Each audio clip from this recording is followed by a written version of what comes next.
Ce qu'on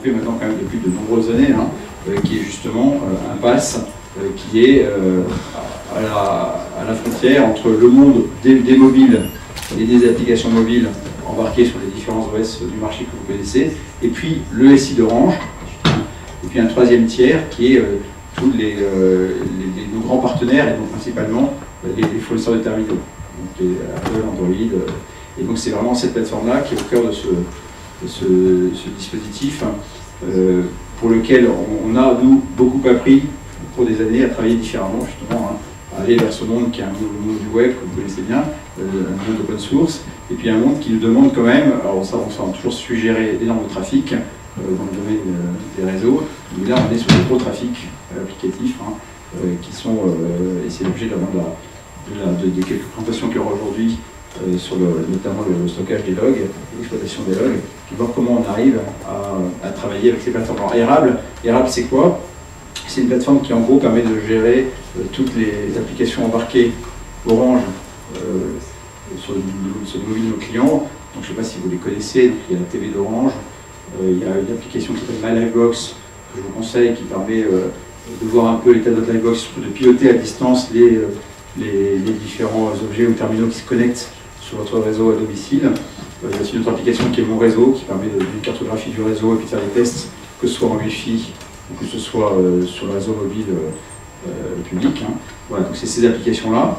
On a donc sur ces applications-là, Orange, Érable gère la relation entre effectivement notre SI et puis toutes ces applications qui demandent différentes informations du contenu. On a aussi une relation avec, je le disais tout à l'heure, les fournisseurs de terminaux, notamment on a Apple qui est extrêmement gourmand et vocal pour en permanence réinterroger le setting de leur mobile, enfin des mobiles de nos clients. Il faut savoir que des fonctionnalités comme la voix sur Wi-Fi par exemple, ça demande une compatibilité entre un terminal, son niveau de version, et puis ce qu'on a nous dans l'offre du client. Tous les clients ne sont pas compatibles à la voix sur Wi-Fi, ça dépend d'abord de l'interaction avec d'autres services, et puis aussi de l'offre commerciale, et puis ça dépend de l'OS, de la version de l'OS du terminal. Alors c'est vrai que maintenant c'est assez commun, donc je dirais que d'une manière générale toutes les versions d'Apple l'offrent. Au départ, quand Apple lance le service, il s'assure que vraiment il y a une compatibilité très bonne entre le terminal, l'offre, de manière à ce que le service soit lancé dans les meilleures conditions possibles. Voilà un exemple, et donc en fait en permanence cette plateforme est chargée, c'est des choses peu visibles, par des flux entre Apple et nous pour s'assurer que le client ait le bon service. Donc voilà quelques exemples de ce que fait Érable. Après s'il y a des questions, il y a des spécialistes dans la charge de la salle qui pourront y répondre bien plus qu'avec moi. Et puis donc après un des gros sujets d'Érable, c'est effectivement les logs. Alors, on a un trafic sur Érable qui est un trafic important qu'on m'a noté là. Je ne vais pas pouvoir vous citer de mémoire, mais en gros Érable c'est 12 milliards de requêtes sur le dernier semestre. C'est un trafic assez important, dont 4,5 milliards de requêtes externes, ça va vers nos fournisseurs, qui ne sont pas uniquement vers le SI d'Orange, et c'est 40 milliards de logs qui sont stockés, pareil, sur la période d'un semestre. Donc voilà la matière sur laquelle il faut qu'on travaille pour être capable de créer des métriques, d'exploiter la plateforme, de suivre le trafic, de repérer le moindre incident. Autant de sujets qu'après on peut exploiter avec de l'intelligence artificielle pour rendre plus intelligent notre suivi, notre exploitation. Donc voilà en gros les quelques éléments que j'ai en tête. Et après je vais passer la parole pour ces 3 talks qui sont prévus. Alors, dans un premier temps à Jean-Pierre Paris, qui va nous parler en tant qu'analyste concepteur sur ces plateformes, comment on utilise ces données log. Et puis après on suivra avec deux autres présents. Merci beaucoup. Merci.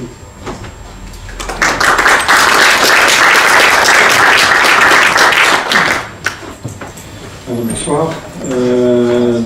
Jean-Pierre Paris, je travaille dans une entité différente d'Orange, mais on se croise régulièrement sur un programme qui nous rassemble donc avec les gens d'Érable, que je remercie pour avoir organisé cette session avec Elastic, et que je remercie aussi pour m'avoir invité.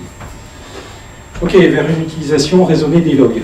Alors, l'idée, c'est d'essayer de se convaincre que si on continue, en tout cas l'utilisation qu'on fait dans mon entité l'utilisation qu'on fait de nos logs, il y a toutes les chances qu'on se prenne assez vite un mur.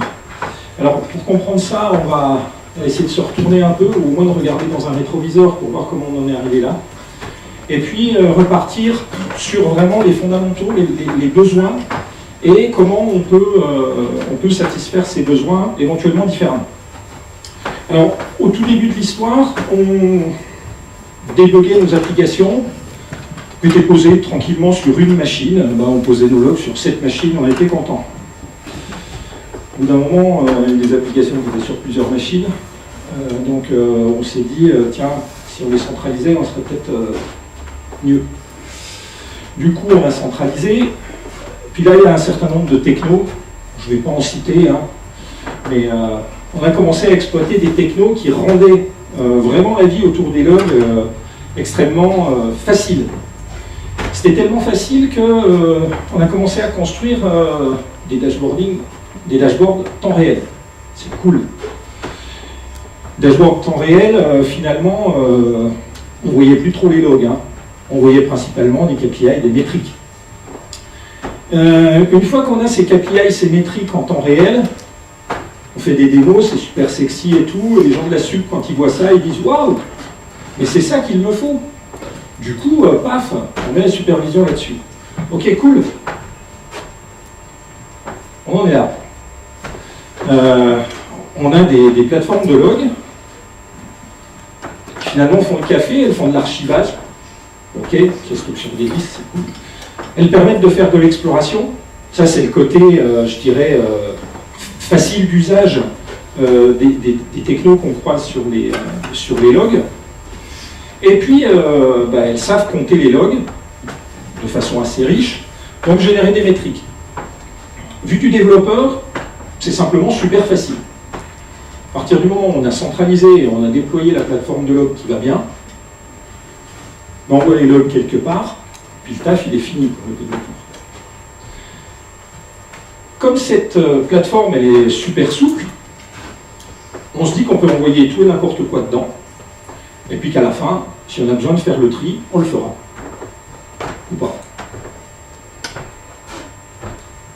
Donc la situation, tout le monde déverse tous ses logs sur cette plateforme de log. Et dans mon entité en tout cas, les développeurs applicatifs, s'ils ne font pas ça, ils sont punis. Parce que ça, c'est une directive. Il faut faire comme ça. Alors attention, le développeur, quand on lui donne des ordres, surtout des ordres idiots, il devient vraiment très con. Je suis développeur. Bien, je ne refais pas ça. Juste, j'insiste quand même sur le côté dashboarding sexy. Grosso modo, moi ce que j'ai pu constater, c'est que vous faites une démo autour de la plateforme de log, vous ne mettez pas de dashboard, on ne va pas vous filer 1 euro. Commencez à mettre des dashboards, déjà, la position est différente. Le côté sexy des dashboards, côté temps réel des dashboards, ça marche. Bref, ok, bon, si on n'en était que là, ce serait bien. Mais ce serait trop simple. Pourquoi ? Parce que il y a un 1er mai qui dit cette plateforme de log, au tout début, quand on perdait la plateforme de log, c'est pas bien grave. Il y avait éventuellement des développeurs qui couinaient parce que, je vois plus mes logs. C'est quand même la malchance si l'incident applicatif il arrive en même temps que l'incident sur la plateforme de log. Ok. Ouais, sauf que maintenant qu'on a la supervision qui est connectée dessus, quand la plateforme de log elle a un peu le rhume, rapidement la supervision elle devient aveugle et les gens de la sup quand ils sont aveugles ils crient fort. Ils ne se tiennent pas contents. Le deuxième point c'est aujourd'hui avec les collègues d'Érable on travaille sur des technos autour du cloud, on commence à faire des microservices. Avant dans l'ancien temps on collait un serveur Apache dans un coin. Il y avait un log à l'entrée, un log à la sortie, c'était tranquille quoi. Faites un microservice, vous avez la même chose pour chacune des briques du microservice. Puis bien plus parce que, comme on a dit tout à l'heure, c'est tellement simple pour le développeur que des logs il en faut partout. Donc du coup, la volumétrie de log, elle explose. On a eu le cas dans une entité il y a 2 ans, on avait prévenu, je travaillais encore dans l'équipe log, on avait prévenu que la mise en ligne n'allait pas bien se passer. On nous a dit que la plateforme de log ne pouvait pas empêcher une mise en ligne. 15 minutes après la mise en ligne, notre plateforme de log a explosé. Donc la mise en ligne a repaqué. Bon, on leur avait dit quand même. On leur avait dit. Mais vous ne nous avez pas cru. Bref. Donc là, il y a toutes les chances qu'on se prenne une gamelle à moyen terme. Donc on va essayer de revenir un peu en arrière. Le premier use case dont on parlait, c'était le use case debug. Ce use case-là, c'est le besoin primaire d'une plateforme de log. Aujourd'hui, on a des solutions riches, mais éventuellement, des solutions excessivement triviales pourraient faire le job. Des fichiers plats centralisés quelque part et un bon grep un peu balèze, ça peut rendre ce niveau de service. Non, je dis ça, c'est un peu de la provocation. Hein. Je ne voudrais pas que les gens d'Elastic le prennent mal, mais ça pourrait être satisfaisant. Ok, l'alarming. L'alarming, vu la longueur des chaînes de traitement de log, si vous collez de l'alarming à la toute fin dessus, vous avez une chaîne longue qui devient critique. Et ça, normalement, c'est pas cool. Donc ce serait plutôt pas mal d'essayer de faire le tri entre les logs et les métriques, d'avoir une plateforme dédiée métrique, avec des technos qui sont ce qu'elles sont. Il y a matière à discussion technique sur ce sujet-là, mais en tout cas, c'est ça qu'il faut séparer. Et là, on peut vraiment séparer, parce que contrairement à des logs que le développeur envoie à tour de bras, des métriques sur lesquelles vous faites de l'alarming, a priori, vous les connaissez parce que vous avez posé des seuils dessus. Donc normalement, vous n'êtes pas dans un monde où vous jetez tout et n'importe quoi dans cette plateforme. Sur l'exploration, je reviens sur mes fichiers plats tout à l'heure. Admettons que nos logs soient centralisés en tant que fichiers plats quelque part. Vous voulez faire de l'exploration sur les logs entre il y a 3 semaines et il y a 15 jours.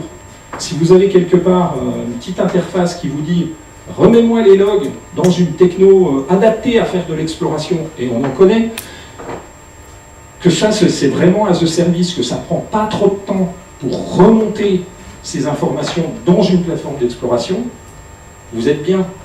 Et surtout, vous n'êtes pas en train de dire il me faut 3 semaines, 3 mois, 1 an de rétention sur mes logs. À partir du moment où vous savez les remonter, et que vous êtes confiant sur le fait qu'on va vous les remonter pour les périodes qui vous intéressent, vous pouvez revenir en arrière. Là, on commence à voir que les besoins secondaires, pour ne pas perdre le confort dans lequel on est aujourd'hui, il faut vraiment les rendre as a service et qu'on puisse le piloter finement. Le rapport du stockage long avec une plateforme très riche en fonctionnalités d'indexation des logs, je suis désolé, mais non, quoi. Il ne faut pas faire de stockage long là-dedans. Alors, on ne le fait pas en vrai parce que souvent, il faut des file systems, des technos très particulières parce qu'il y a des raisons juridiques qui nous amènent là-dessus. Mais en tout cas, non, il ne faut pas partir faire du stockage long dans une plateforme. Et enfin, la partie dashboarding métier. On se rend compte que fréquemment, dans tous ces aspects dashboarding, ce qu'on montre, c'est des métriques et très très peu de logs. Une deuxième mauvaise propriété, c'est que les technos, quand on les utilise de façon simple, voire simpliste, on se rend compte rapidement que les métriques, à chaque fois qu'on ouvre le dashboard ou qu'on fait refresh sur le dashboard, elles sont recalculées. Et là, déjà avec les histoires de rétention, on avait mis un coup sur le disque, et là, en recalculant systématiquement les métriques, vous êtes en train de mettre un coup sur le CPU et la RAM. Bref, il faut enlever la fonction critique de nos chaînes de log. Il nous faut une chaîne de traitement de métriques à destination de la supervision, à destination de l'alarming, qui soit la plus courte possible et la plus simple possible. Et il ne faut pas mettre cet ensemble de besoins tous dans le même panier. Il faut être capable pour les besoins secondaires de rendre ces services à la demande, pour qu'on puisse effectivement, comme je l'ai dit précédemment, ne pas perdre en confort par rapport à l'utilisation qu'on fait aujourd'hui de nos plateformes de log, mais surtout, non, pas tout dans le même panier. Alors après, il y a la partie éviter aussi de squatter le réseau pour transporter des logs. Si les logs qui finissent par être transformés en métriques, on savait les générer au plus tôt, ils auraient la bonne propriété de traverser le réseau avec des empreintes juste super faibles. Merci.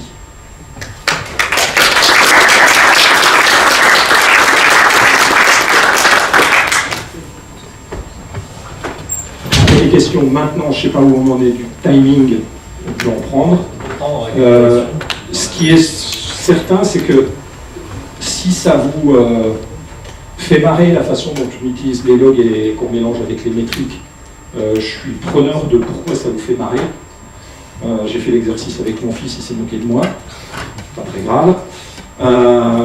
Si vous êtes dans la même situation que celle de mon entité, je suis intéressé aussi à partager et éventuellement à partager des pistes de solutions. Donc n'hésitez pas à discuter, on est en train d'essayer de regarder ça chez nous.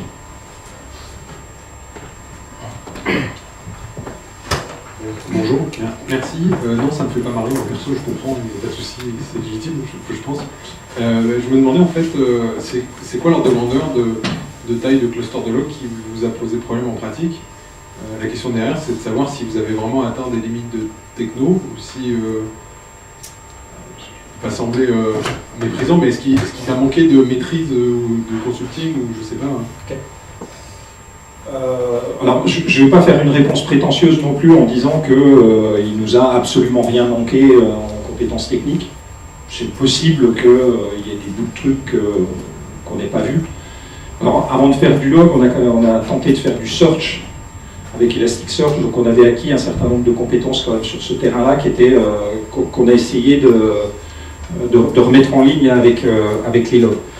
En fait, ce qui s'est passé, c'est que c'est l'ensemble de la chaîne, quand ça a claqué, c'est l'ensemble de la chaîne collecte plus log qui a sauté. Et je pense que c'est principalement les fonctions de collecte qui ont dégagé avant que ce soit Elasticsearch qui dégage. Normalement, je ne devais pas citer le nom de techno, je faisais cette presse, mais bon, sur les réponses, je veux bien. D'accord. Et du coup, c'est ça qui a claqué. Par contre, maintenant, ce qu'on croise comme problématique, c'est que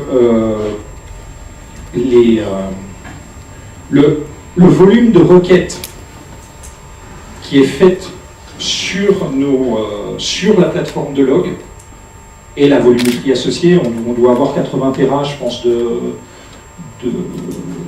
log indexés, et c'est plus la quantité de requêtes qui viennent être faites de façon régulière et systématique qui engendre, si tu veux, des charges. Et du coup, dès qu'il y a un pic, dès qu'il y a un OK, par exemple, sur la chaîne de collecte, toute la partie rattrapage, elle reconsomme un peu plus. Et du coup, comme on était limite, ça fait des effets boule de neige. D'accord ? Et après, une des problématiques qu'on a, c'est que on est arrivé au bout de l'exercice des dashboards sexy, c'est-à-dire qu'on commence à avoir un peu du mal à avoir des euros pour aligner des machines du disque sur une plateforme de log.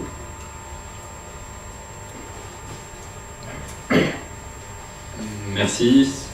Jean-Pierre reste là tout à l'heure si vous voulez prendre une bière, prendre des pizzas avec lui. Du coup, pour faire la transition, Marc et Julien vont justement vous parler comment on peut optimiser cette partie requêtage au cluster élastique et notamment comment on peut faire une chaîne de streaming. Bonsoir.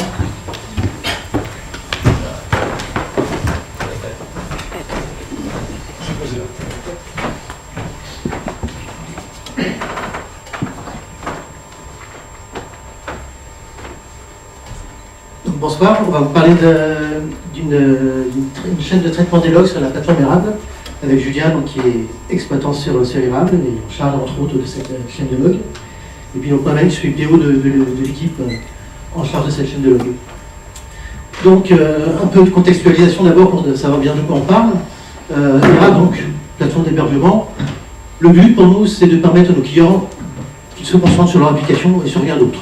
Le reste, on gère. C'est un socle technique, on le maintient en opérationnel, on le maintient en niveau sécurité, on propose un catalogue de produits pour accélérer les développements, avec une chaîne de déploiement continu, du contrôle qualité avec Sonar, des services managés, base de données, solutions de queuing, et puis des outils, et notamment ce qui va nous occuper ce soir, une chaîne de traitement des logs, au cœur de laquelle on trouve donc un stack élastique, avec un Kafka en frontal. Quelques données supplémentaires pour contextualiser. Donc une plateforme avec un taux de dispo de 99,95, donc elle marche correctement. C'est des chiffres de janvier, donc 19 millions de visiteurs, 2 milliards de requêtes en 30 sur un mois. Et pour ce qui nous concerne ce soir, donc 1 milliard de logs générés par jour, 30 milliards par mois quand même, et 1 Tera de données indexées sur le cluster élastique chaque jour.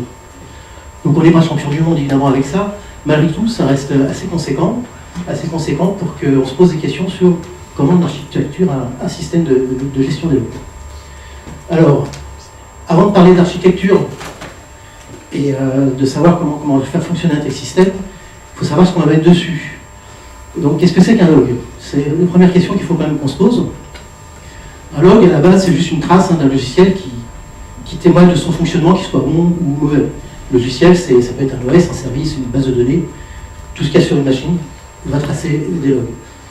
Ce que ça n'est pas, c'est pas une base de données, c'est pas un système de communication entre des modules, c'est pas un endroit où on stocke des mots de passe, et encore pire quand ils sont en clair, c'est pas un endroit où non plus on va poser des certificats de sécurité ou des pages HTML. J'enfonce un peu les portes ouvertes, ça peut vous sembler un peu incongru, mais je ne suis pas spécialement créatif, tout ce que je vous ai dit, c'est des choses qu'on a trouvées dans le log de fait. Donc, je pense qu'il faut le dire. Voilà. Donc, quand on a 1 milliard de logs comme ça tous les mois, il faut des règles, parce que moins il y a de règles, et puis les logs sont hétérogènes. On est sur une plateforme d'hébergement, tous les services logs sur la même plateforme, on a besoin d'homogénéité. Plus les logs sont hétérogènes, plus l'exploitation est compliquée. On parlait de dashboard tout à l'heure. Pour favoriser l'apparition de nouveaux dashboards, on peut avoir des systèmes un petit peu génériques. Pour que ça soit générique, il faut de l'homogénéité. Plus les règles arrivent tard, plus la migration est douloureuse. Pour en témoigner, ça a été long et compliqué. Bref, je ne sais pas si vous voyez venir avec une grosse tabou, je pense qu'ici, qui nous voit largement venir. Qu'est-ce qu'on fait pour répondre à tout ça? Et bien, on a mis en place en fait un système d'harmonisation des logs. Alors, bon, le titre est assez éloquent en lui-même, mais qu'est-ce que c'est? Déjà, je précise, c'était en 2017, donc c'était avant ECS. ECS, c'est l'Elastic Common Schema, un système d'harmonisation des logs qui est proposé par Elastic, mais qui n'existait pas encore à ce moment-là, et dont on compte tirer parti très prochainement. Donc, qu'est-ce que c'est que cette harmonisation des logs? Ben, c'est un ensemble de règles, en fait, qui dit, par exemple, tout simplement, est-ce qu'on utilise des majuscules ou des minuscules? Est-ce qu'on met des tirets ou des soulignés pour éviter d'écrire de plusieurs manières des champs qui sont totalement identiques? C'est une liste de champs, c'est des types imposés, c'est des tailles limites de données. C'est aussi un modèle qui permet de respecter la RGPD, ou GDPR suivant les langues, donc qui est cette réglementation sur les données personnelles. On est impacté parce que les logs transportent, enfin en tout cas sur Érable, des données personnelles. Et donc cette harmonisation des logs permet donc de gérer tout ça. Maintenant qu'on a un peu expliqué et contextualisé, Julien va nous montrer ce qu'on a mis en place.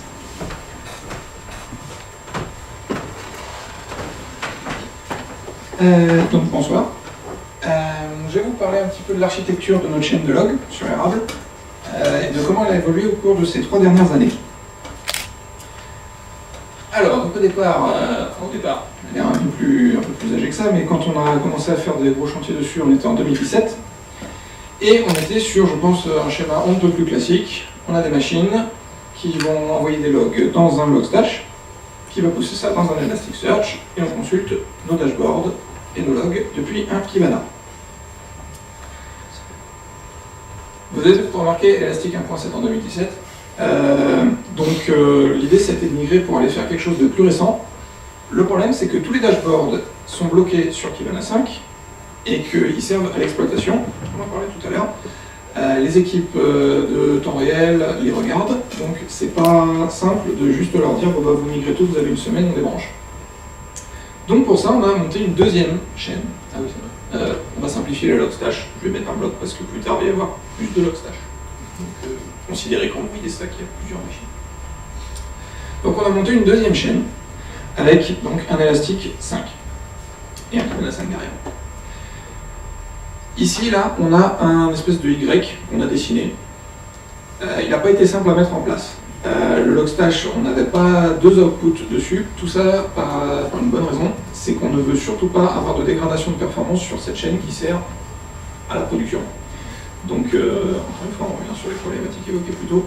On ne peut pas toucher à la supervision ici.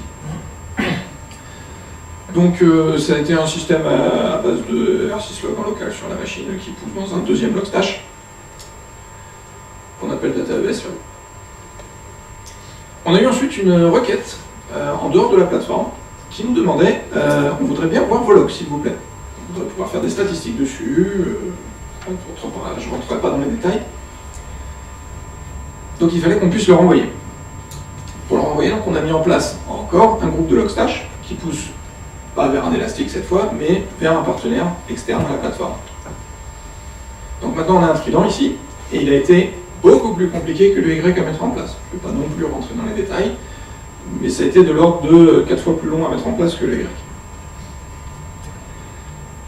On a ensuite eu l'inquiétude, et si on a un nouveau partenaire qui arrive, qui nous demande de nouveaux logs? Pour ça, donc, on a réfléchi un peu, et on est parti sur une solution à base de Kafka, et on est parti sur du streaming de logs. Donc là, on va rajouter un Kafka sur le schéma, ici, et on va également rajouter un logstash de plus, qu'on appelle médiation.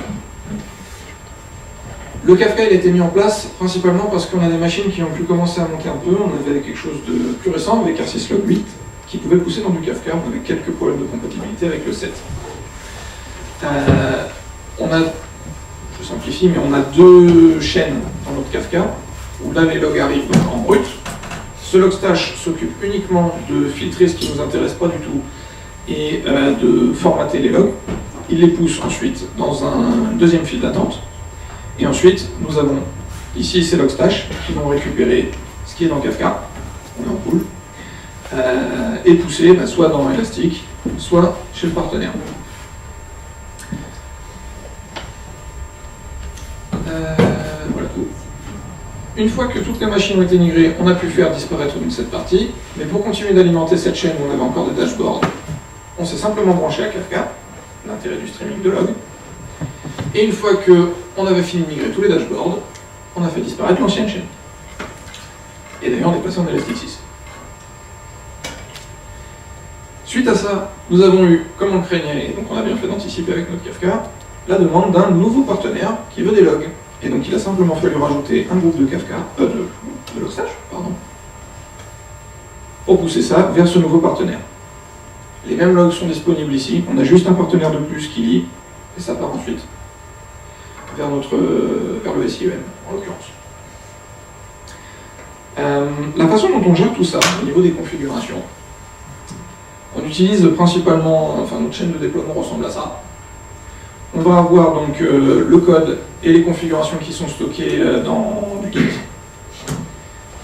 On a notre orchestrateur Rundeck, qu'on utilise pour ça, qui va indiquer, enfin qui va mettre à jour le code des dépôts Git sur les différentes machines, principalement sur le Puppet Master, qui est notre système de déploiement qu'on utilise, qui va tout simplement distribuer le code, distribuer les configurations de différentes machines.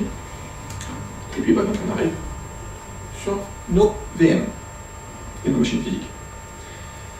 Donc pour la configuration de Logstash, nous avons un rôle Puppet par groupe, ce que je vous avais montré, DataES, médiation. Chaque groupe va disposer de sa propre configuration. Dans cette configuration, on va trouver plusieurs choses. On peut donc gérer depuis ce fichier de conf YAML, on peut trouver donc la liste des filtres qui vont être utilisés au niveau des logstash. Donc, par exemple, je vous disais tout à l'heure, on va ignorer tous les logs qui sont redondants. Par exemple, des tests de vie de load balancer qui sont déjà supervisés, autrement il est inutile de charger une chaîne de logs avec ces tests de vie.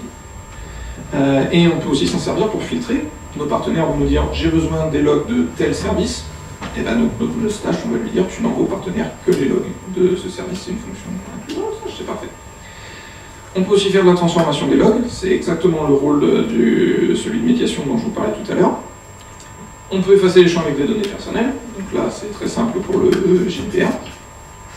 Il suffit de dire à tous les services mettez toutes vos données personnelles dans ces champs-là. Et on peut gérer aussi d'autres paramètres plus classiques, donc par exemple pour les outputs de nos logstash, l'URL, le mode d'authentification des partenaires, des choses de logstash, donc vraiment très technique, très basique, taille de JVM, worker. Et donc toute cette configuration est transformée au passage de l'agent sur nos machines logstash. Il faut juste savoir par contre, ça on y reviendra un peu après, mais que le mode d'input et d'output actuellement il est en dur.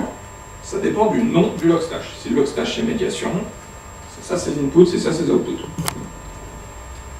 Je parle juste du type de HTTP, logstash, qui va Kafka. Excusez-moi. Pour Kafka, on utilise un outil maison, le CDL Manager, qui fait plus que ce que je vais vous parler là. Entre autres, ce que va faire le CDL Manager, il va nous permettre de distribuer la configuration sur Kafka, ce dont on parle là. Donc de nous dire, les topics doivent avoir un certain nombre de partitions. Et ben donc d'ailleurs, on crée 4 topics en fonction d'où ça vient. Ça nous permet de faire le filtrage facilement derrière. Et côté logstash consommateur, on n'a qu'un seul thread, qui tire dans les partitions de Kafka.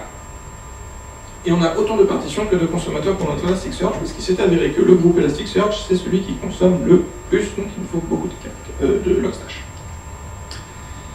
Pour les consommateurs de partenaires, on en a moins, vu qu'ils filtrent beaucoup de logs et qu'ils en envoient moins, on en a 3 fois moins. Et je vais laisser Marc vous parler de ce qui attend la chaîne de log pour la suite. Bonsoir. Donc, on s'est quitté là-dessus tout à l'heure. C'est une archi qui fonctionne bien, qui nous plaît bien, qui a malgré tout quelques limitations, puisque là, on a 2 partenaires. Si on veut rajouter un 3e partenaire, qu'est-ce qu'il faut? Il faut créer un nouveau rôle de logstash, faire une livraison, provisionner des machines, et mettre tout ça en route. C'est pas bien méchant, mais c'est quand même du boulot. Et puis, il faut savoir que pour des raisons d'équilibre sur nos consommateurs, si on a 4 machines ici, il faut aussi qu'on ait 4 machines ici. Donc, si on a 4 partenaires, ça nous fait 4 x 4, ça nous fait 16 machines. Si on a N partenaires, ça commence à faire beaucoup de machines. Donc, pour 3 à 4 partenaires, ça va très bien. 50 partenaires, ça commence à devenir un petit peu compliqué. Donc, comment on a amélioré ça? Eh bien, on est passé donc à Elastic, sur la stack Elastic 6.8. Logstash fait partie de la stack Elastic. Et dans cette version 6.8 de Logstash, on a une possibilité d'avoir des sorties multiples indépendantes. En fait, on avait déjà, sur les Logstash, on avait déjà des multi-sorties possibles. Là, vous voyez, on prend chaque fois une seule sortie par partenaire. Si on avait décidé d'avoir un seul Logstash pour tous nos partenaires, il y aurait une multi-sortie, mais ces sorties sont liées. Ça veut dire que si on a un problème sur une sortie, baisse de débit par exemple, l'ensemble des sorties sera affecté par le même problème. Évidemment, ce n'était pas acceptable. Dans cette nouvelle version de Logstash, comme les sorties sont totalement indépendantes, on peut avoir un problème sur une sortie sans que ça affecte les autres. Ce qui nous pousse à cette solution. Un seul rôle Logstash pour l'ensemble de nos partenaires. On met dedans la conf pour l'ensemble des partenaires, les filtres, les destinations, les protocoles, les ports. Et puis surtout, s'il y a besoin de 4 Logstash, on n'en a que 4. On augmentera simplement s'il y a besoin sur ce groupe-là, si on a une charge CPU trop importante, il suffit de rajouter quelques machines. Mais si on rajoute une machine ici, il n'y a pas besoin d'en rajouter ailleurs comme tout à l'heure. Donc on économise énormément son nombre de machines. Et par ailleurs, toutes ces machines tirent sur le Kafka, qui évidemment lui aussi pourrait s'épuiser si on tire trop dessus. Moins de machines qui tirent dessus, et donc un Kafka qui va être solide beaucoup plus longtemps. Donc, créer un nouveau partenaire, c'est aussi simple que cliquer sur la télécommande quasiment. Il suffit dans la conf de rajouter quelques lignes sur la nouvelle URL, le port, le protocole qu'on veut utiliser, et le filtre correspondant aux logs qui sont attendus par le nouveau partenaire. Et là, au niveau de scalabilité, on est en théorie pas spécialement limité. Voilà. Donc c'est quelque chose qui est en cours de route et qui devrait être en prod d'ici quelques semaines. Voilà. Donc bon, c'est le dernier petit slide qui reprend un petit peu tous les avantages que je vous ai donnés sur la simplification du code, puisqu'on a une seule configuration sur les partenaires. On garde donc seulement deux rôles Logstash différents, un pour Elasticsearch, un pour les partenaires. On maintient par contre une différence entre ces deux groupes de Logstash, puisqu'il y en a un qui alimente avec 100% des logs Elastic, qui est à la fois dans Érable et qui est le cœur de la chaîne de log, et l'autre qui est pour l'extérieur d'Érable. Donc on va quand même séparer fonctionnellement ces deux parties. Et puis donc de plusieurs groupes mono-sorties, on passe à la cible à un seul groupe multi-sorties, autant de sorties que de partenaires. Et comme je vous l'ai dit, donc réduction de la charge sur Kafka, réduction du nombre de serveurs, et donc beaucoup plus de facilité de gestion et de fiabilité à venir. Sur le dimensionnement, Julien, tu t'en passes la main? Donc, il y a juste un truc dont on n'avait pas parlé, c'était la capacité de cette chaîne de log. Il faut savoir donc qu'on est capable de traiter plus de 16 000 logs secondes avec ce qu'on a actuellement. À savoir, donc, pour le Kafka, on a 3 machines, 3 brokers, qui sont chargés avec 5 cœurs et 256 Go de RAM, et 3 teraoctets de stockage, avec 9 prévus d'ici la fin de l'année, tout simplement parce qu'avec le volume de logs qu'on a, on va être capable d'avoir un incident pendant 48 heures, pendant le week-end, c'est-à-dire, pour que quand on revient lundi et qu'on relance tout, on a suffisamment de rétention dans Kafka pour que quand les Logstash reprennent le traitement, certes les logs arrivent avec 48 heures de retard, mais ils arrivent. Au niveau des Logstash, en fonction du groupe de Logstash qu'on utilise, donc soit pour les partenaires on en a 4, 12 pour pousser dans Elasticsearch, encore une fois des métriques, enfin des statistiques purement système.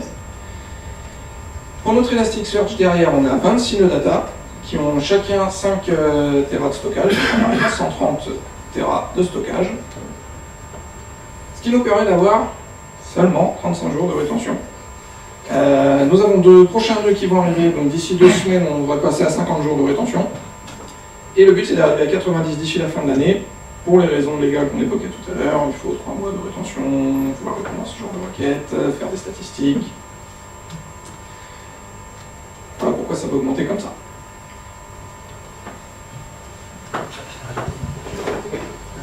On vous fait signe dans l'oreillette que vous n'avez pas manqué de temps, mais finalement on en a, donc je rajoute un tout petit complément, et ça peut répondre en partie aussi à ce que disait Jean-Pierre tout à l'heure. Il nous a posé la question. Pour arriver à 90 jours, en fait, on ne va pas empiler les serveurs, parce que ça coûte cher en serveur, ça coûte cher en stockage, ça coûte cher aussi en licence, parce que Elastic c'est merveilleux, mais il y a un coût. Donc on va se servir d'une fonctionnalité d'Elastic, qui est les différents états qui sont disponibles. Il y a du hot, du warm et du frozen. Le frozen, c'est un état qui nous permet d'utiliser en fait moins de serveurs avec énormément de stockage dessus. Alors, on nous a dit on met 5 Tera par machine aujourd'hui. Sur la partie frozen, on va mettre 20 Tera par machine, donc on va économiser en machine et en licence. Et c'est ça qui va nous permettre, une fois qu'on aura passé les 50 jours, c'est ça qui nous permettra de rajouter les 40 jours suivants. Ensuite, on bougera un petit peu le curseur pour la partie frozen. Est-ce qu'on fait moitié-moitié, est-ce qu'on fait 2 tiers, 1 tiers? On verra à l'usage. Aujourd'hui, donc, on a dit qu'on avait 35 jours de rétention.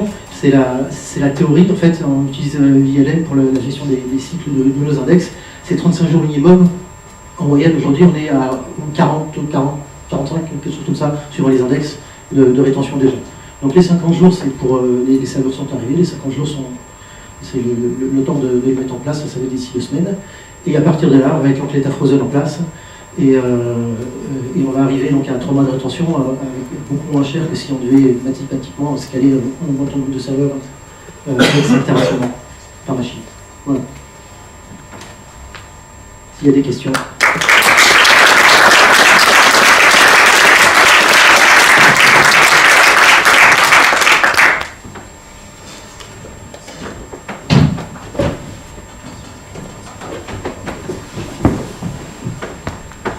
Bonsoir, juste une petite question technique. Sous quelle forme vos partenaires consomment des logs?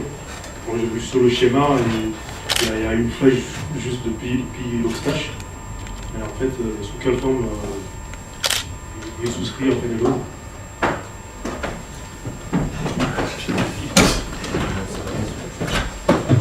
En fait, c'est du streaming, donc c'est un flow de log, il nous donne une URL et on a une sortie, il nous demande aussi un format, donc on utilise de l'HTTP généralement, on peut faire de l'HTTPS, on peut faire du syslog, on peut faire du syslog TLS, et voilà, on envoie sur ce qu'il nous demande, parmi ce qu'on propose, on voit ce qu'il nous demande tout simplement. Et donc c'est du flux log continu, c'est du quasi temps réel, quoi. Je dis quasi parce que s'il y a des gens qui font du temps réel, ils vont me dire que non, c'est pas du temps réel, mais bon, ça vient au fur et à mesure.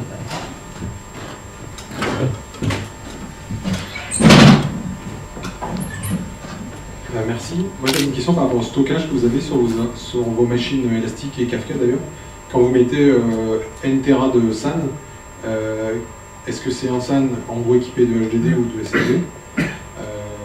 Forcément, c'est un volume plus ou moins logique, donc ça dépend des réglages. Et est-ce que vous avez envisagé d'avoir du stockage local? Parce que j'imagine que dans votre cluster, vous répliquez déjà les données, et donc l'avantage du SAN, vous le perdez. Enfin, vous avez surtout un surcoût, j'imagine, en argent, en matériel et en latence ou performance. Donc, est-ce que les discussions que vous avez engagées, pourquoi ça serait pas mieux pour vous? Alors oui, on l'a envisagé, mais les SSD qu'il faut mettre sur des serveurs hot, ça coûte une fortune. Ça coûte une fortune, et on avait le SAN à disposition, donc on a utilisé ce qu'on avait à disposition. C'est du SAN de compétition qu'on a, c'est avec des SSD. Ça marche très très fort. Quand on a commencé, Elastic était dubitatif en fait. Samy, je crois que c'est toi qui étais là à ce moment-là. C'était assez dubitatif. Ils ne voulaient pas forcément qu'on monte à 5 Tera, ils limitaient plutôt à 3 Tera. Et finalement, on a montré que ça fonctionnait très très bien. Donc c'est pour ces raisons qu'on est parti sur du SAN. En plus, sur les machines, les disques qu'on pouvait mettre coûtaient vraiment une fortune. Il n'y avait pas forcément le nombre d'emplacements nécessaire. Enfin, il n'y avait pas de problème physique qui se posait. Voilà pourquoi on est parti là-dessus. Et effectivement. L'argument délai, quoi. C'est beaucoup l'argument délai qui a drivé ça. C'est-à-dire que du SAN, t'en as rapidement, alors que si tu voulais raquer directement un data center, du matériel, les disques, ça allait être plus long. C'est-à-dire que là, on est en train de travailler sur des solutions IaaS avec des métal as a service chez Orange, mais on n'a pas encore des délais on n'a pas encore les délais qui sont comparables à ce qu'on a avec du SAN. Là, vous avez une machine standard dans un espèce de catalogue. C'est ça. C'est-à-dire qu'on a du matériel qui est standardisé par le fournisseur d'infra, donc c'est des boîtes à pizza en fait, c'est des bakes. Et en fait ils sont pré-raqués dans le data center et ils nous les allouent. Et après il y a le raccordement au 5 qui est prédéfini. Et du coup en fait après derrière on va les consommer en direct. Donc en fait pour être scalable on est plus compétitif avec ce genre de choses. Et c'est vrai qu'on perd les fonctionnalités du SAN dont tu parlais, on perd les fonctionnalités du SAN dont tu parlais qui peuvent être proposées sur leur application. On fait côté élastique. Après, justement, les bakes, les boîtes à pizza sont réparties sur différentes salles. On arrive à assurer de la haute dispo par rapport à ça. C'est-à-dire qu'on maîtrise un minimum notre infra, même si c'est la réalisation.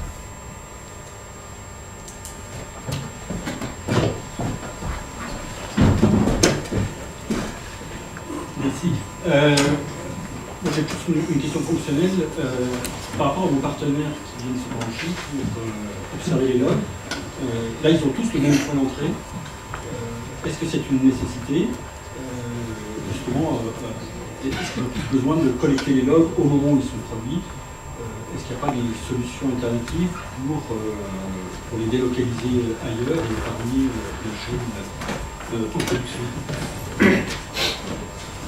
Alors, très honnêtement, je ne connais pas forcément l'utilisation que nos partenaires font de log. Et de notre côté, on a trouvé un système pour les sortir en temps réel. Qui peut le plus, peut le moins.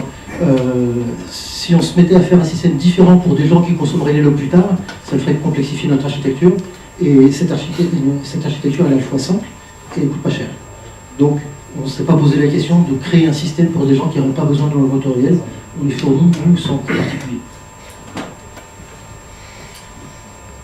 C'était juste une proposition, je ne sais pas si vous l'avez exploré, c'est la partie SASL de Kafka qui vous permet d'avoir des notions de droit, de permission directement sur la topic.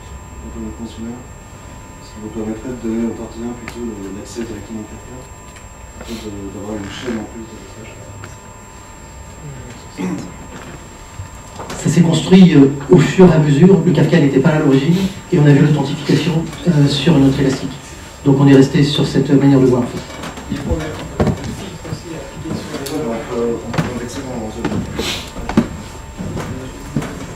La suite Hugo tout à l'heure. On va laisser la parole à David. Présenter les features et vous faire des petites démos.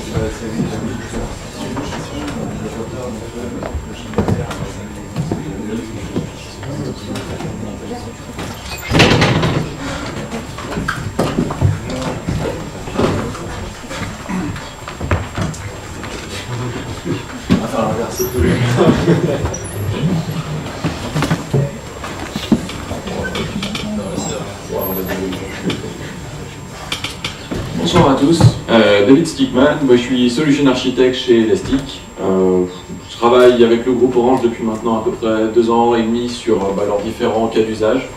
Donc on travaille pas mal avec ERA, on travaille avec d'autres personnes du groupe Orange, on fait pas mal de choses assez intéressantes. Là l'idée c'est de vous montrer un petit peu les nouveautés de la stack. Alors il y a eu beaucoup de nouveautés, donc je vais essayer de pas tout couvrir. Enfin, je vais essayer de tout couvrir mais pas, voilà, ça va être un peu compliqué. C'est un peu challenging mais on va essayer de se débrouiller. Super. Alors, forcément, sur log, ça marche moins bien. Je vais vous montrer quelques petites nouveautés qui sont assez intéressantes, en particulier des nouveautés sur la partie machine learning. Donc historiquement, quand on a acheté une société qui s'appelait Prelert, on faisait du machine learning qui était non supervisé. Donc l'idée, c'était à partir des données historiques qui étaient présentes dans un cluster, automatiquement détecter des anomalies et alerter quand on avait des anomalies.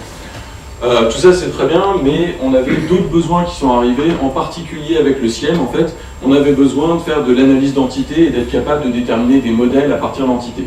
Donc on a rajouté en fait cette fonctionnalité dans le machine learning et je vais vous montrer un petit peu comment est-ce que tout ça fonctionne. Donc là, je ne sais pas si vous voyez très bien, moi je vois bien de là où je suis, mais en même temps je suis très proche.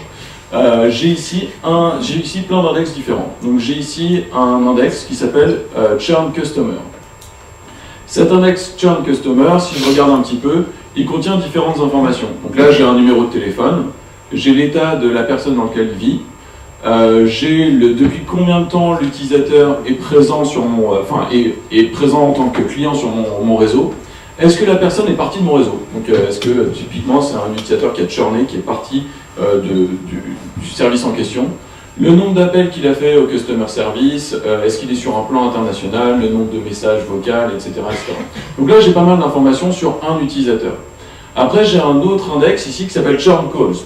Là, l'idée de cet index, en particulier, c'est d'avoir des informations non pas sur, on va faire les dernières 24 heures, non pas sur un utilisateur en particulier, mais c'est littéralement en fait le volume d'appels.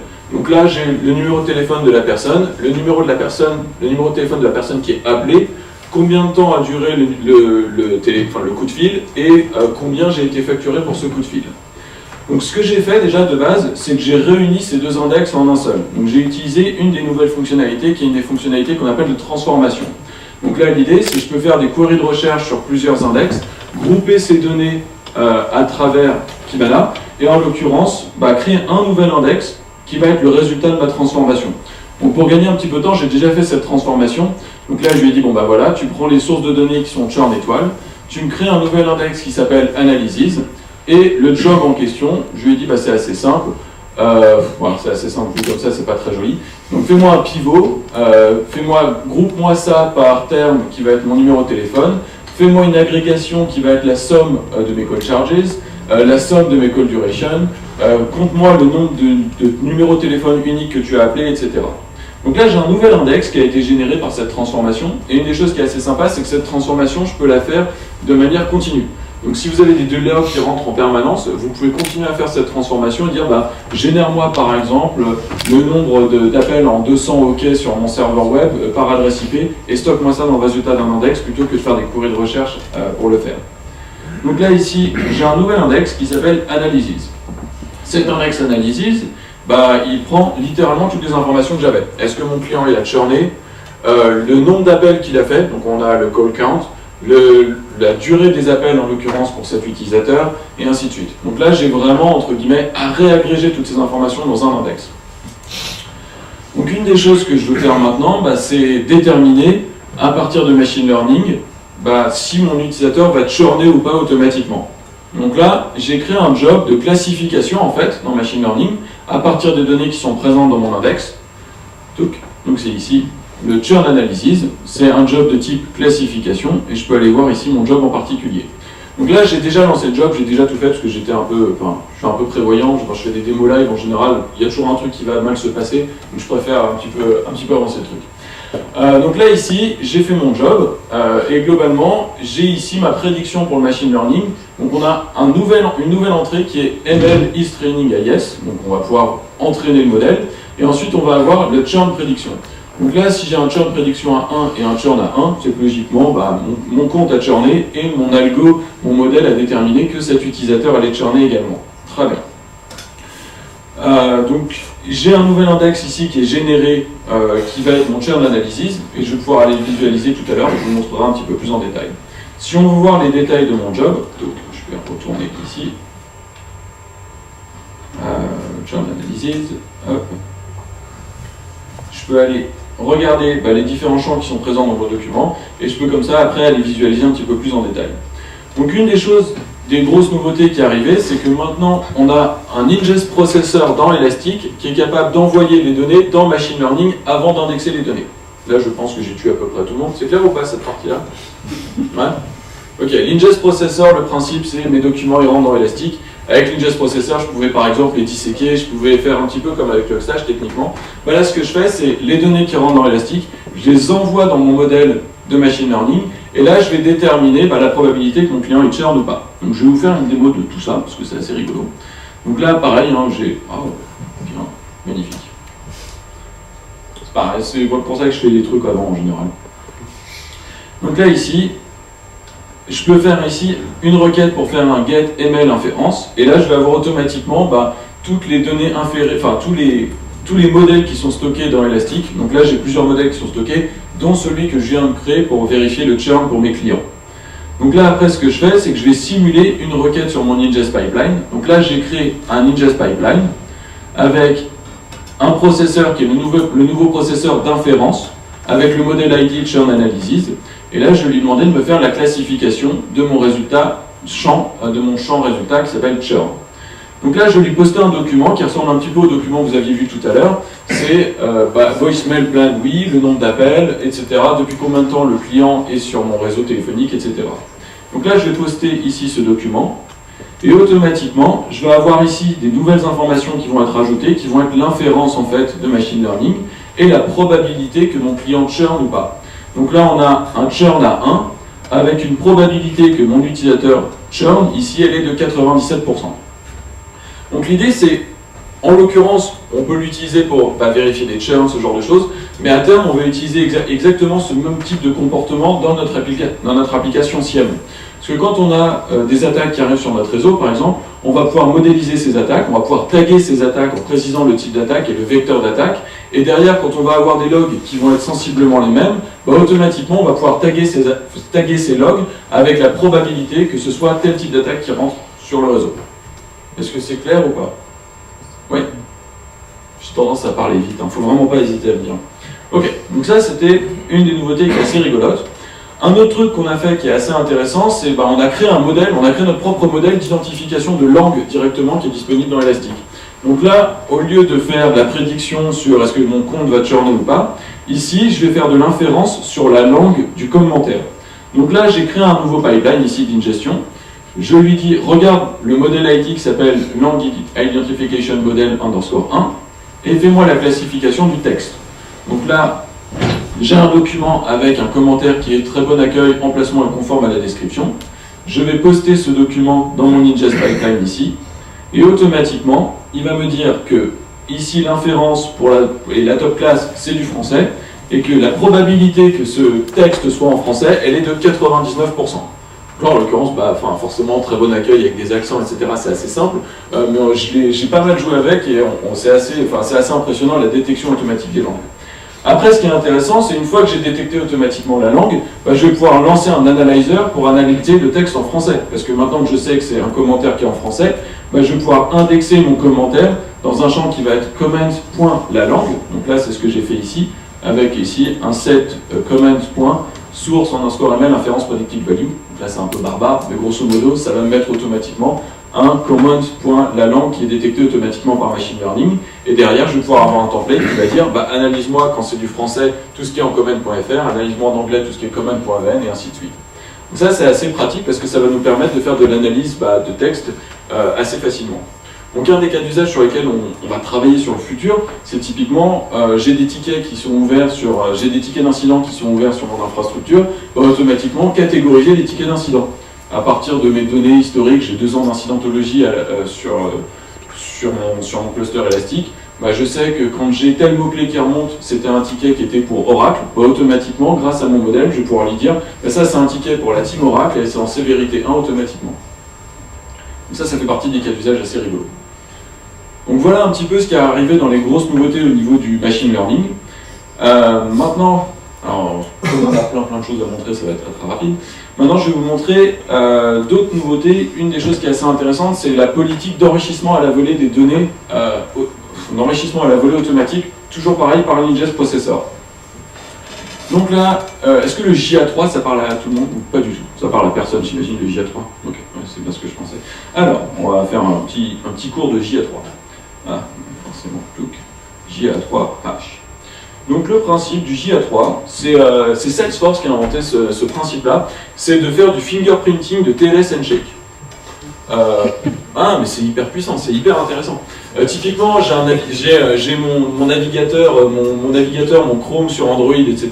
Quand il va faire un TLS handshake sur un serveur web, il va avoir un fingerprint qui va lui être spécifique. Donc il va avoir un fingerprint comme Android version 10, Chrome version 57, etc. etc.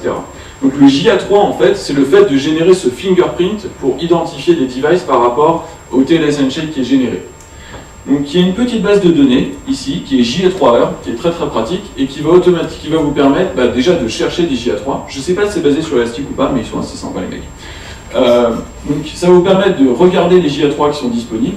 Et après, vous pouvez littéralement télécharger toute leur base de données de hash, en fait, avec le user agent correspondant, quand est-ce qu'on l'a vu pour la dernière fois, etc. Donc moi, j'ai fait ça, j'ai téléchargé ça chez moi, parce que j'avais un peu de temps libre. Donc j'ai téléchargé ici, hop, je vais vous montrer à quoi ressemble l'index de JA3. Et là, on bug en général. Sinon, ça va bien. Ouais, ok. Donc là, ici, j'ai un index qui s'appelle JA3H, très bien. Cet index, aujourd'hui il n'a pas de données, donc je vais regarder sur les 90 derniers jours, parce que je ne l'ai pas mis à jour aujourd'hui. TLS version, il n'y a pas. Donc à quoi ressemble mon index? Ici, j'ai un MD5, qui est littéralement le checksum du TLS handshake.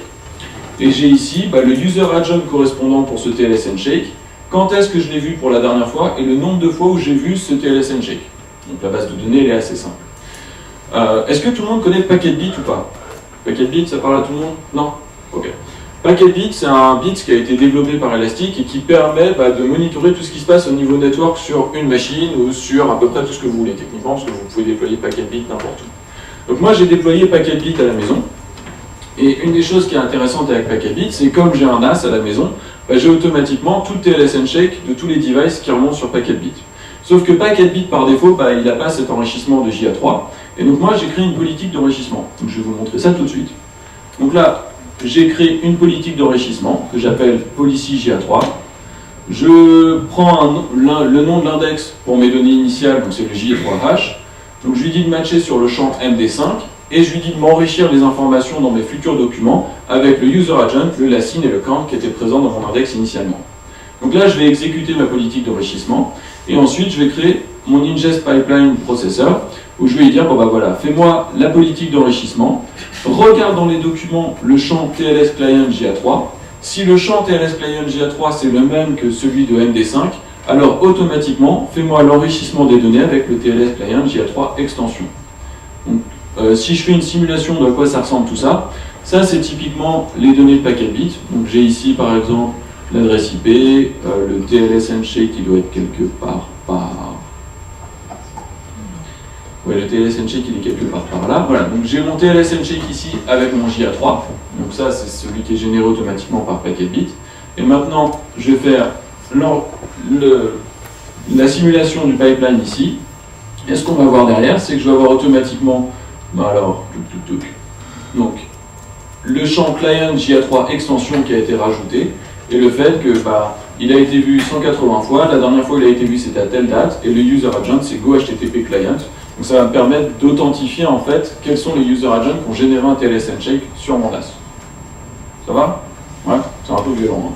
Je vais un peu loin dans l'exercice, mais c'est assez rigolo. Donc ça, c'est typiquement le genre de choses qu'on peut faire. Et maintenant, si je regarde mes données de paquet bits, j'ai ici des exemples.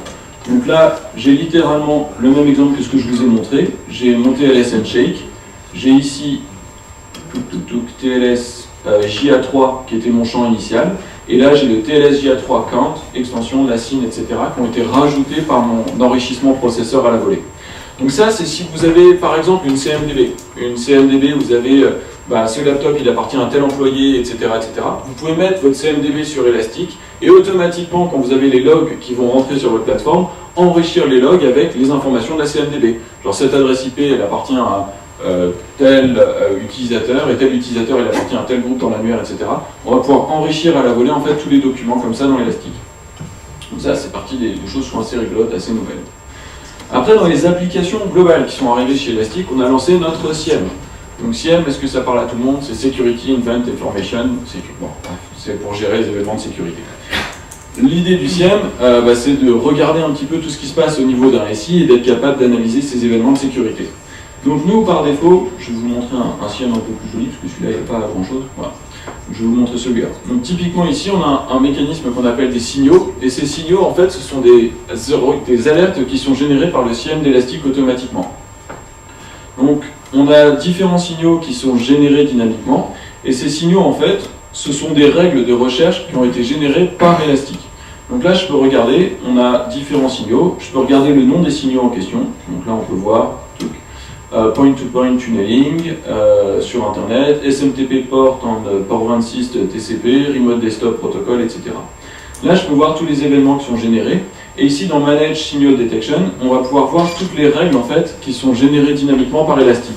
Donc par défaut, avec la version 7.6 d'Elastic, on a 92 règles de SIEM qui ont été écrites par nos ingénieurs et qui reprennent ce qu'on appelle le MITRE Framework. Alors pour ceux qui ne font pas de sécu, ça va vraiment être un peu rébarbatif. Mais l'idée ici, c'est typiquement, je vais pouvoir regarder, si on fait une requête de recherche sur SSH par exemple, on a ici SSH shell to secure shell to the internet.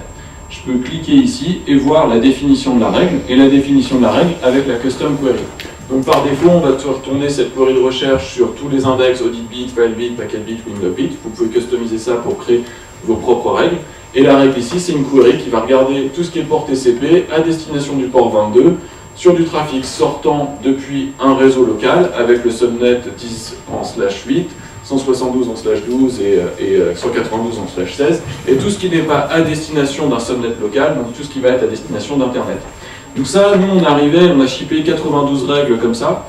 Il y a un fou furieux de chez Sigma qui a créé 1200 règles en fait, enfin c'était des Sigma Rules qui existaient déjà, il les a convertis automatiquement au format SIEM d'Elastic et on a maintenant 1200 règles qui sont disponibles comme ça. Vous pouvez créer vos propres règles, vous pouvez faire un petit peu ce que vous voulez, et une des choses qui est intéressante, c'est quand je crée ma règle, je vais pouvoir lui dire quel type de query de recherche, combien de loopback je veux regarder sur mes données, et automatiquement être alerté en fonction d'un score de sévérité sur les données en question. Donc là, l'idée ici, c'est on a nos propres règles, mais vous pouvez évidemment définir vos propres règles. Donc là, je ne vais pas le faire sur celui-là parce que c'est une instance publique. Je vais le faire plutôt chez moi. Donc ici, je vais voir les différents signaux. Et là, je vais créer une nouvelle règle, par exemple, et je vais lui dire, voilà, regarde-moi une query de recherche qui va être, je sais pas moi, si TLS, Cypher et, je sais pas moi, 1.2. Donc, ah non, Cypher c'est pas 1.2, enfin, c'est les versions plutôt qu'il faudrait que je fasse. Si TLS version, voilà, protocole 2.1.2, alors, je vais ici mettre TLS handshake. Là, je vais pouvoir nommer ma règle. Donc, alors, j'ai du mal à taper avec une seule main. Me tente plutôt des parieurs. Voilà, je vais pouvoir mettre une description, je vais pouvoir mettre la sévérité et le risque associé, je vais pouvoir la taguer. Et ici, je vais pouvoir également... des mots. Et ici, dans le schedule, je vais dire tous les combien je veux regarder les documents qui rentrent sur mon cluster, et automatiquement, je vais pouvoir créer et activer cette règle. Et là, on va avoir en fait un cron qui va se lancer, qui va toutes les 5 minutes faire exécuter cette query de recherche, et vous alerter avec le score d'anomalie qui va remonter dès qu'il y a quelque chose qui remonte et qui correspond à ces critères de recherche. Donc là, on a 92 règles, il y en a beaucoup plus qui vont arriver, et après ce qu'on va faire, c'est sur les prochaines versions, on va être capable de regarder des règles de règles. Donc qu'est-ce que ça veut dire? Si j'ai tel signal qui a été déclenché dans les 5 dernières minutes, plus tel signal qui a été déclenché dans les 10 dernières minutes, alors génère-moi telle action. Donc c'est un peu l'idée d'un CIEM ici. Ensuite, on a rajouté des règles de détection d'anomalies en utilisant le machine learning. Donc on a déjà une vingtaine de règles de détection d'anomalies qui sont disponibles, et on va en rajouter au fur et à mesure. Donc voilà un petit peu les nouveautés, on va dire, au niveau du CIEM. Dans les grandes nouveautés au niveau de la gestion des logs, c'est quelque chose qui est assez intéressant. On a rajouté la détection automatique de patterns de texte dans les logs, et on va également vérifier en fait la volumétrie de ces types de patterns de texte. Donc là, je vais vous montrer, ce sera beaucoup plus pertinent, je pense. Donc ici, je suis parti sur la section log. Une des premières choses qu'on avait, c'était les log rates en fait. On pouvait être alerté dès qu'on avait un nombre de logs trop important ou pas assez important par rapport à d'habitude. Et ça c'est pareil, on s'est basé sur le machine learning et sur les volumes historiques de logs. Et la nouveauté ici de la version 7.6, c'est cette log categorization. Donc là l'idée c'est de déterminer automatiquement des patterns de texte et regarder le nombre de fois où le message correspond à ce pattern de texte et alerter quand on a un trend trop important sur un nouveau pattern de texte automatiquement. Donc voilà un petit peu les grandes nouveautés qui sont arrivées sur la brique observabilité. Donc ici on voit par exemple, on a 2 patterns différents, un pour acquire, un pour release, parce qu'au début je lisais vite fait et je ne comprenais pas pourquoi ça m'avait fait 2 patterns, mais c'est bien 2 patterns complètement différents. Et le but à terme, c'est qu'avec le machine learning, on va être capable de détecter des patterns de texte automatiquement et de disséquer ces logs dynamiquement à l'ingestion directement. Petite pause. La place pour les questions. La place pour les questions, pas de problème. Alors il y a plein d'autres trucs, mais là j'ai fait en grosse maille ce qui arrive. Enfin, ce qui est déjà là en fait, mais voilà, il y a plein d'autres choses qui sont disponibles. Est-ce que vous avez des questions, des remarques? Non, j'ai tué tout le monde. D'autres choses, Une question là-bas. Je vais parler fort. Tout ça, c'est dans la version payante. Tout ça, effectivement, c'est non, pas tout en réalité, parce que c'est assez marrant. Non, typiquement, la détection des langues, le modèle, il est en basique. Donc, vous pouvez faire toute la gestion de la détection de langue en basique. La politique d'enrichissement que j'ai montrée, c'est pareil, c'est en basique. Par contre, ces fonctionnalités de catégorisation de texte automatiquement et de gestion de modèles plus avancés, là, effectivement, c'est en version payante, c'est sous souscription. Ouais. Cette fonction, parce que normalement en fait log c'est dispo sur la version en fait. Ouais, effectivement, l'application log en tant que telle, elle est disponible, mais le fait d'utiliser le machine learning avec l'application log, ça va nécessiter la souscription. C'est un petit peu comme le CIEM. C'est-à-dire que les nouveautés sur lesquelles on travaille, clairement, on continue de travailler pour la communauté, on rajoute des fonctionnalités au fur et à mesure pour la communauté, mais on s'intègre également de plus en plus avec le machine learning, avec les modules d'alerting, etc., pour que ce soit beaucoup plus packagé pour nos utilisateurs.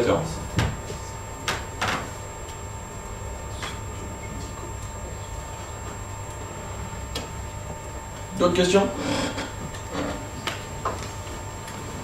Même en lien avec... Même en lien avec ce que vous voulez, hein, ça peut être sur...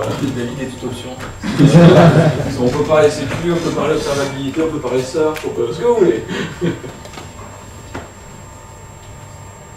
Non? Okay. Je peux vous montrer des trucs de Canva très chouettes, non? Sur observabilité, des choses autour des traces, etc., c'est des choses qui sont déjà rentrées dans Elastic, qui vont arriver. Ah non, c'est déjà disponible. En fait, on a dans la brique observabilité chez nous, elle se découpe en 3 grosses parties. On a vraiment la gestion des logs, comme on l'a vu là. on a la brique APM, en fait, d'Application Performance Monitoring, et cette brique d'Application Performance Monitoring, elle vient avec des agents que vous déployez sur vos serveurs applicatifs, et globalement, on utilise Distributed Tracing et Open Tracing en fonction, ça dépend de ce que vous activez dans la lib. On va utiliser un mécanisme de trace distribué pour être capable de suivre une requête utilisateur de bout en bout. Donc littéralement, du navigateur, en fait, avec du Real User Monitoring, on va générer une trace ID, qui va ensuite envoyer cette requête vers votre serveur applicatif. On va réutiliser cette trace ID et typiquement si vous allez après taper sur une requête, enfin si vous allez taper sur une base de données, une requête SQL, etc. Nous on va être capable de visualiser en fait de bout en bout cette requête pour cet utilisateur en particulier et être alerté dès qu'on a des variations importantes sur des temps de réponse, ce genre de choses. Ça c'est complètement intégré. On est même allé un petit peu plus loin que ça parce qu'il y a des choses qui sont très intéressantes. On tag maintenant les logs avec des traces ID par rapport aux briques APM. Qu'est-ce que ça veut dire? Ça veut dire que typiquement, quand j'ai une transaction ID qui est générée par un utilisateur, les logs associés vont également avoir cette transaction ID, ce qui fait que je peux aller directement voir mes logs en plus de voir la trace applicative directement. Ça, c'est complètement intégré, c'est disponible. En l'occurrence, le tagging des transactions et le rajout des transactions dans les logs, c'est disponible depuis la version 7.4.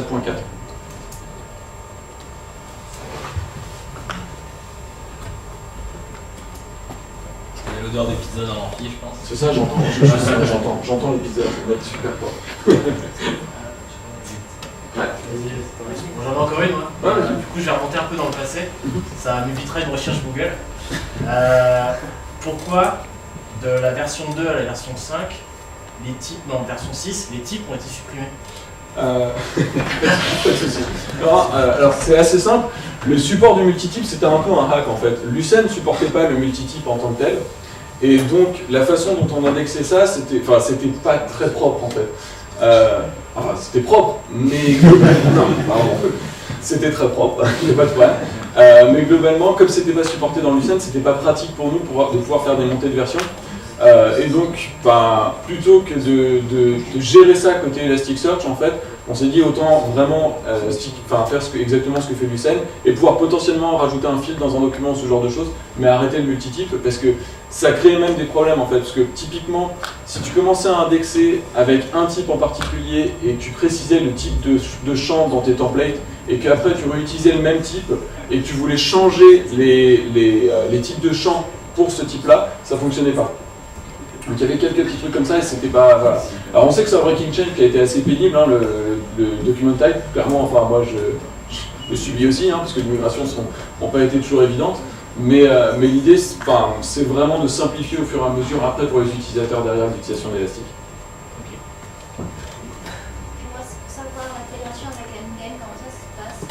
Alors Endgame, pour ceux qui connaissent, alors Endgame, en fait on a racheté une société Endgame il y a maintenant 6 mois, 8 mois, qui fait de l'endpoint, qui fait de l'EPP, donc l'endpoint protection et de l'EDR.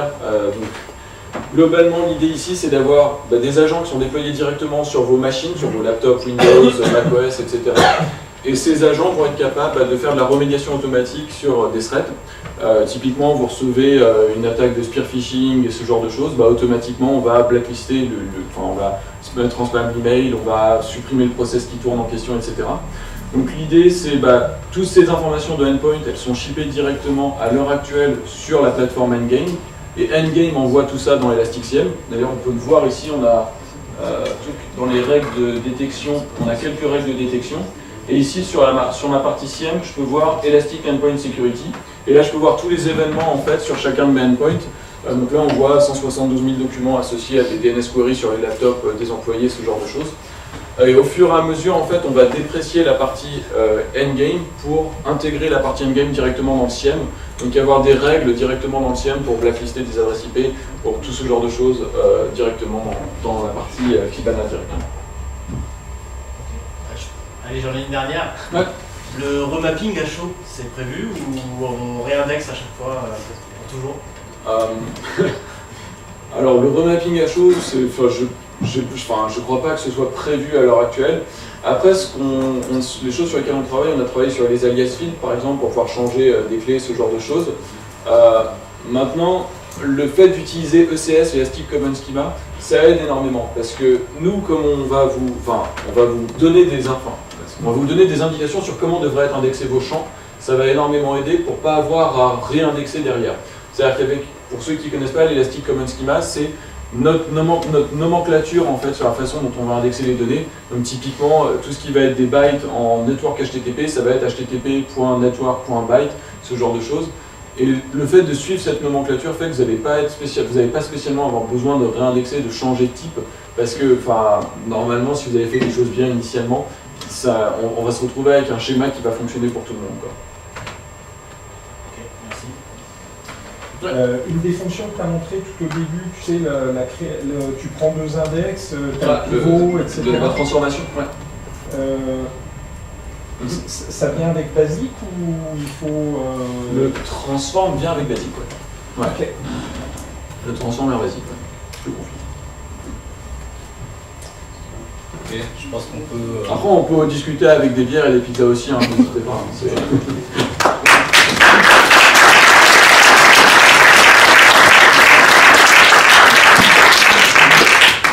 C'est 2 étages plus haut, donc il faudra